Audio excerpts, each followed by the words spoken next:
Over the last several months, I've turned this landscape into this masterpiece. This is episode 4, sit back and relax. For the first 3 episodes, we focused on really big projects, but I kind of realized something, and that's this world needs a heart. We need a proper village to build off of. So I started this episode by building houses all around my main base area. A lot of this was done live on stream, but the goal was simple: cozy, functional homes. I started with a few simple designs using fence posts and leaves to make simple, quick and easy decoration trees. This one, for example, is a duplex style with some neat water features out front. And yes, every house does get a mailbox because that is a very crucial detail.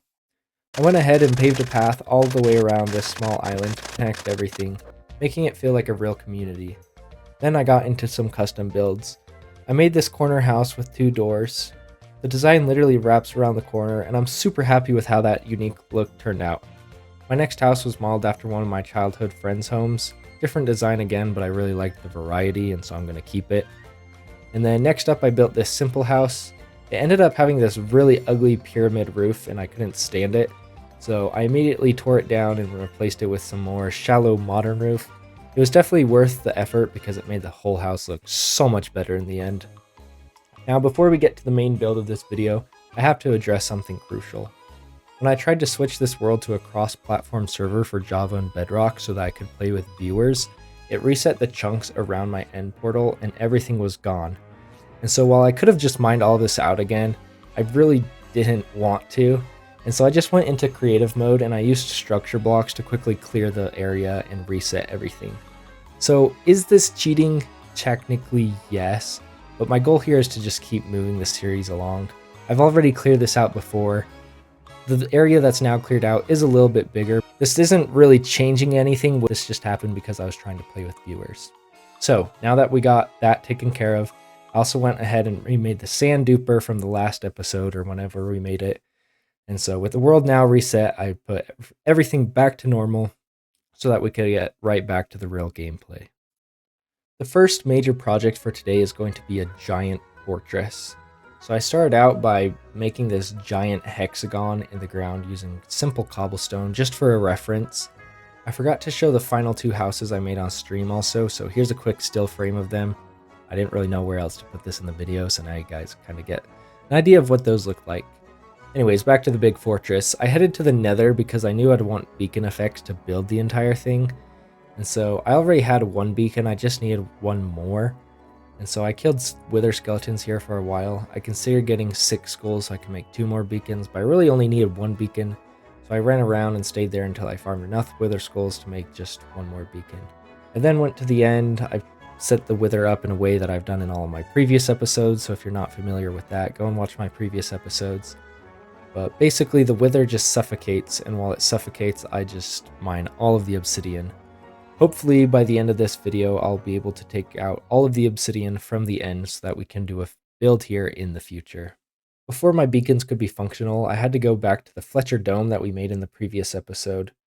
Essentially how this works is it's just a cheeky little way to get a ton of emeralds.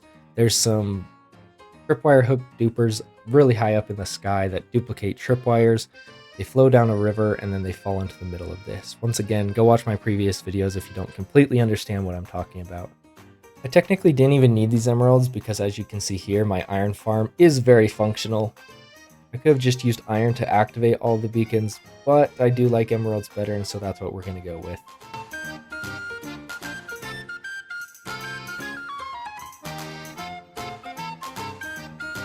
Now that I had all the materials I need, I went back to the hexagon into the very center and I dug down to bedrock level.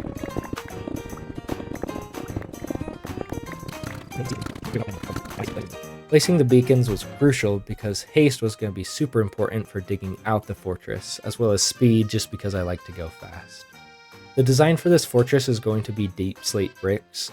I decided that this would probably look the best, and I would have lots of materials to build it once I was done digging out all of the area inside of the hexagon. I crafted a ton and started laying the foundation, placing them down to ground level and then flattening out the inner middle area.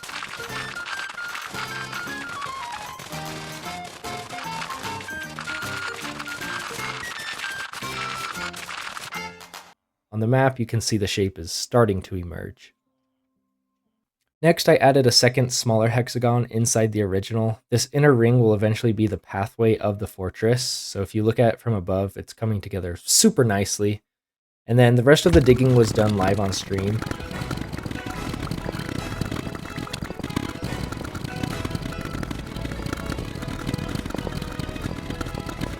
This was hours and hours of my life, but soon enough the whole thing was mined out.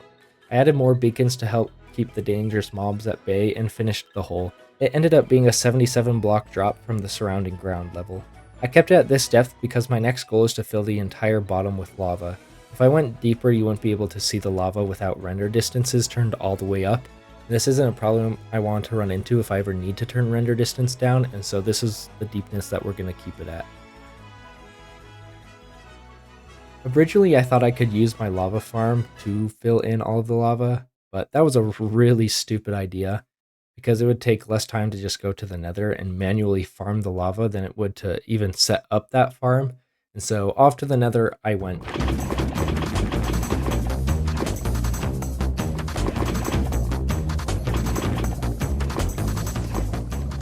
I filled in the area in careful rows, wanting every single block to be a source block, because no flowing lava should be allowed. This took forever, but I learned a vital time-saving trick. Instead of individually moving lava from the shulker box, you can select one item, then hold shift and double click to instantly grab a whole bunch of the other items that you want. And it moves all those items either from your inventory into the shulker box or from a shulker box into your inventory. This might seem like a simple time save, but over tons and tons of trips back and forth from the nether, it saves lots of time. Before long, I was ready to place the final block. To escape safely, I towered up, then I got the rockets, I broke the block I was standing on, and flew out of there. In the end, this is the result. There's a circular tower in the center surrounded by a massive blazing pit of lava. But we are still far from done. For the next part, I needed bridges. Since I don't use mods, I went to minecraftshapes.com and I created a hexagon. This is the original design I copied to follow how to actually build the entire layout of the fortress. And then once I did this, I went ahead and I put it into Google Docs. Once it was in Google Docs, I drew 3 lines connecting each of the sides, and then I did some playing around by changing the opacity of the original shape so that I could overlay it on top of those lines. And in the end, this is the design that I got. So essentially, I want to copy this design into my world. And this is what ended up being. Here's a side-by-side of what it looks like on the map compared to what my design was that I made in Google Slides. And I think the resemblance is spot on. I thought it was pretty smart. It created this cool symmetrical pattern that almost looks like one of those Star Wars symbols. I'm not exactly sure, but I'm super happy with how this turned out. I thought of how to do this all by myself. I know it's not like that complicated or big brain, but I'm super happy with how it turned out. And yeah, that's really all I have to say about it. I considered making these walls go all the way down into the lava, but I decided it would probably look cooler if I just kept them floating, and it would also take way less materials, and so that's why I decided to end up doing. And now we get to the exciting part of the video. So I wasn't aware, otherwise I would have done this a lot sooner, but replay mod was recently added to Minecraft Lunar Client. And so the remainder of the castle was built in the replay editor. I started by adding the corner towers to the hexagon, then a second layer of castle walls, and finally the massive super high central tower. I also didn't really get footage of this, but I made a nether wart farm inside of that main tower in the middle. And I used that nether wart along with nether bricks to make red nether brick stairs and slabs for the roofs. And I think the contrast looks so good. Super happy with how this is turning out. Before moving on to the final project for this video, I once again returned to the mines to get more diamonds. This is because in every episode so far, I've been making this diamond house, which has just slowly been getting bigger and bigger. I overestimated how many diamonds I had in this episode, so the roof isn't completely finished. But this isn't a huge deal, seeing as this will just be an ongoing project for episodes to come, all the way up until we have a diamond mansion, which I think will be a pretty good flex to have in the future. My last project is going to be a little pond, but rather than showing the actual footage for that, I think we'll just skip to the end of 1,111 days in Minecraft Survival. Here we are at the end of the video. You've all been waiting for it. This is the pond that me and Christina made. I really like how this turned out. It's got a path going around it. Inside the pond has seaweed and lily pads. It's got fish. Obviously the super good looking cherry blossom tree in the middle with flowers and bamboo around the edges. On the outside of all of that is all the custom houses that I made in this video. None of these houses are necessarily perfect, you could say, but I made all of them by myself using wood from that automatic tree farm I just showed. And I'm really happy with how it all turned out. Even the diamond house. It's ugly, but it's gonna get there, and so I'm really proud of how it turned out. I didn't show the footage of me building this just because it was super short. We built Noah's Ark in a past video, but I added this little top part. It just kind of brings the rest of the build together. And yeah, this is the world at the end of 1111 days. And it actually is 1111 days. All of the other videos were like 100, 200, 300 days. Those days didn't actually line up with the days of Minecraft at all, but this one truly is at 1111 days. So if you've enjoyed seeing me turn this landscape into this masterpiece, or if you've enjoyed seeing it from a different angle of this landscape into this masterpiece, then by all means, please like the video, subscribe, and all that good stuff. Thank you guys so much for watching. With that, I'll see you in my next video.